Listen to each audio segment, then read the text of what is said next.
Hello, everybody. So I went to the midnight screening of Star Wars Episode VII: The Force Awakens. Was really looking forward to it. I'm a massive Star Wars fan. Got loads of collections, original art, comics, you name it. And of course, I saw the original films when they came out and had the original toys, the Millennium Falcon, the AT-AT. I love them all. Love playing with them. And I've been avoiding the trailers and the articles. I think I've only seen one trailer. I was going to see it at a multiplex in 3D. Bought my ticket way back in October, but then I saw that my local arts theatre was also doing a midnight screening, and that's much closer to me. It's a much smaller cinema, only 138 seats, much more comfy, and it wouldn't be as loud. And it's also much cheaper, and I would save the taxi fare home. So after seeing it, I have to say I'm not too sure what to think. I really like the film, but I have to say that I am let down by it because I feel that it was just there were so many references to the original trilogy and homages that the actual film didn't have its own unique plot. It sort of just became a remake of especially A New Hope and the other original trilogy films. Just time after time after time, there were sort of coming up, like for instance, when Ray and Finn um, were looking for a ship, and Ray passed. You didn't at first see it, but she passed the Falcon, and she says, "No, we're not going to use that piece of garbage." Where, of course, referencing when Luke first saw it, and he says, "Look at that piece. Look at that junk of." And then when they flew it, it was just like they were in the trench run trying to blow up the Death Star. It was exactly the same. So it felt like they didn't have any ideas, which I'm sure they did, but it was just like a love letter or a fan movie where they were trying to pay as much respect or just, I don't know, just geek out as much as possible, maybe. And it just got a bit too tedious and irritating, in my opinion.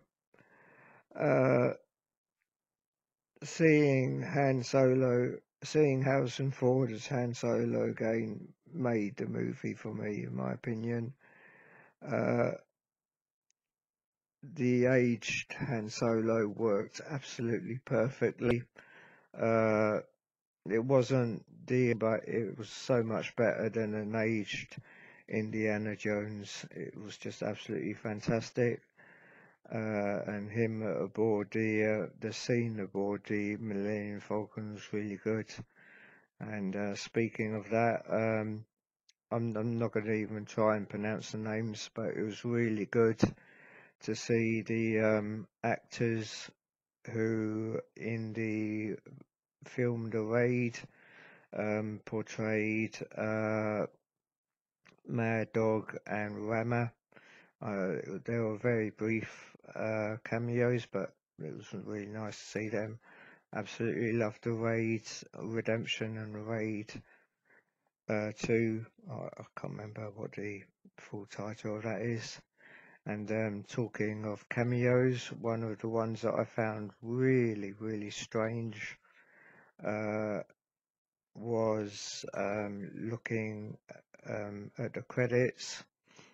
One of the FN stormtroopers was played by Nigel Godrich, who is a producer, a music producer, known especially for his work with Radiohead.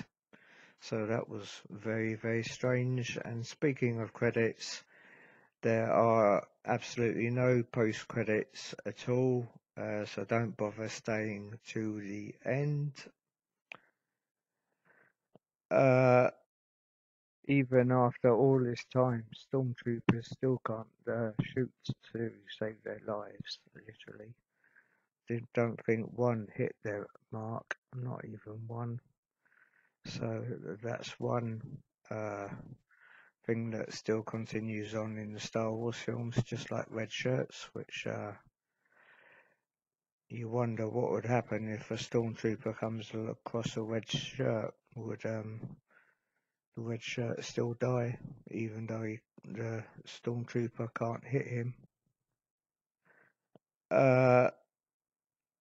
Another thing that disappointed me, I suppose they're sort of keeping another theme, is Captain Phasma.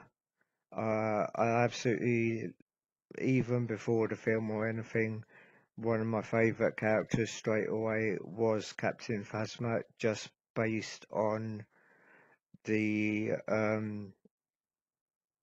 design of the uniform. And I do love Gwendolyn Christie. I think she's absolutely fantastic. But just like Boba Fett, just like Darth Maul, uh, she was hardly used at all. Absolutely hardly any screen time at all. At least she did have some lines. But hopefully we will see her again. I was hoping that we would see her, the character with the helmet off, but no. Uh, but still, I love that outfit that she wears, and I will be getting the Hot Toys figure of her for sure. I found it a bit funny that Daisy Ridley kept her British accent while John Boyega went all American, even though they're both British. Um, and speaking of uniforms, there seems like going all duck face seems to be the thing because, well, Kylo Ren's out mask is more goosey, but still, the all the stormtroopers that they've definitely got duck faces, and the generals' outfits and stuff still keeping with the German uniforms that they did in the original trilogy, but the hats that they wear are just absolutely terrible. Uh, doesn't work for me at all. But yeah, it was great to see Carrie Fisher again. Luke, he just appears for a few minutes right at the end. I don't think he even has any lines, but yeah, he looks just like Obi-Wan Kenobi in the New Hope. Really worn, hermity. I think it looks like he's wearing his robe from um, Return of the Jedi, but really like the suns took all the colour out of it, and it's just great to see him. But as I said, Han Solo for me just totally makes this movie. Kylo Ren, uh, He's okay, I suppose. He's not my favourite. There definitely does seem to be a whole load of stormtroopers in there just to sell toys, like the flamethrower and the snow trooper. Even though the Death Planet is on a nice planet, that just seems to be a tactical move to sell toys for sure. Uh, Oscar Isaac, he's okay. I don't really want to say anything because I'm trying to make this spoiler free until a certain period, and then I'll go into more. I like him as an actor, but yeah, I'm not gonna say anything. Oh well, I will say that the music, I can't remember if I said this, but the music by John Williams, as always, is just absolutely fantastic. I definitely will be picking up the soundtrack. But yeah, in my opinion, there just are too many references and homages to the original trilogy. Just too many like one-liners here and there. Just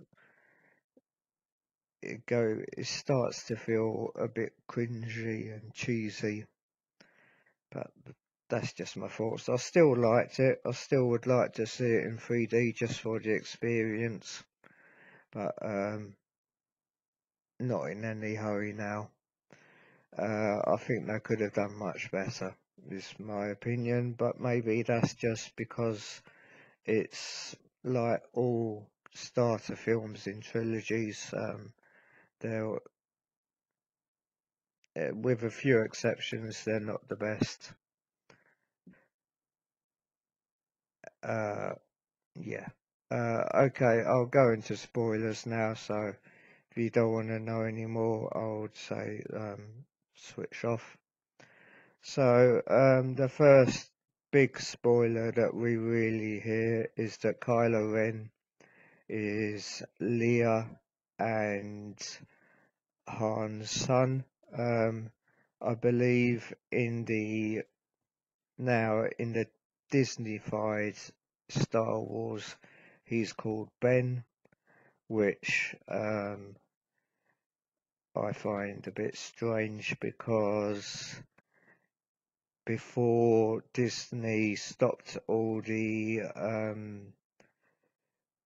books being canon, Ben was Mara Jade and Luke's son, and how it would work out if the books were still all canon is that Kylo Ren would be Jason, who would go on to be Darth Cadus, I think is how you pronounce it. He turns evil, and Jason is also a twin. He has a twin sister, and my theory is the twin sister is Rey, and I think this works out quite well because Rey gets on really well with Han Solo. She's a really good pilot, a mechanic at fixing stuff.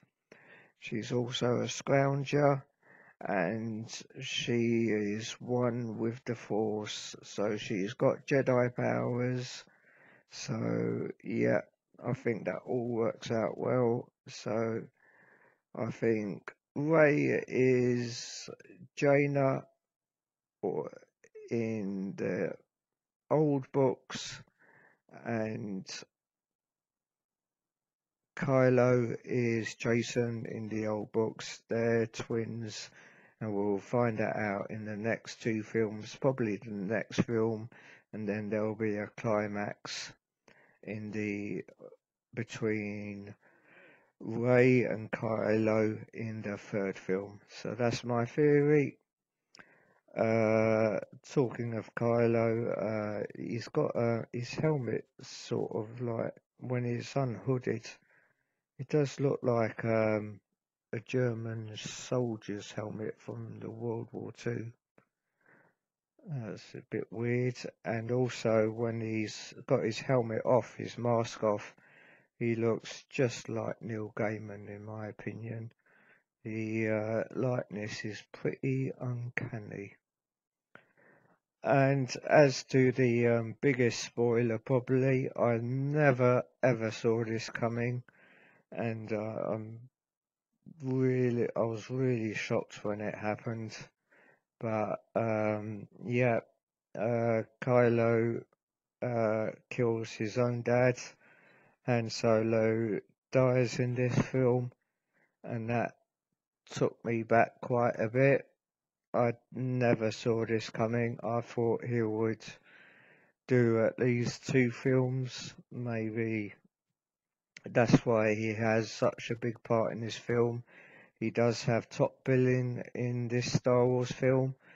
I believe it is the first Star Wars film where a Jedi does not have top billing, and uh, I thought that maybe Chewbacca was going to kick it in this film. Again, going back to when the books were canon, Chewbacca did die, and Peter Mayhew, he isn't in best health. I know they can always get doubles. I believe he did have a double in this film, but it's not the same without the original. But yeah, I'm really surprised that they got rid of one of their biggest characters, and it's pretty sad, but maybe that's just what he wanted. Leah's still in it though. It's good to see Carrie Fisher in it, and I suppose with Han gone, that definitely is the new generation kicking in. Uh, but yeah, it definitely does feel like um, just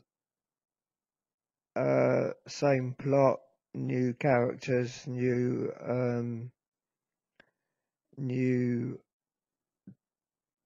destination with the Death Planet instead of the Death Star. Them still finding a way to, even with a Death Planet, to get the thing down. I can't remember what you call it now, but they can still destroy it. I mean, even a Death Planet has got a weak spot. It's a bit ridiculous. And them going in to rescue Rey, Han Solo, and Finn and Chewbacca when she doesn't really need rescuing. I mean, another damsel in distress is just like them rescuing Princess Leia, but she, in the end, both Princess Leia and Rey, that they kick butt and sort of rescued the others. So it's pretty much the same story, really. It's a bit disappointing. Hopefully the others will be better, and all the spin-offs. But that's Disney for you. Anyway, I'd like to hear your thoughts. I'm sure I'm in the minority with all these nitpickings. Everyone else seems to be loving it. I do like it. I just expected better. I thought it was going to be mind blowing. I suppose I'm just thinking too much. I would like to hear your feedback. Please leave thoughts below. Please subscribe. Take care. Peace for now. Bye.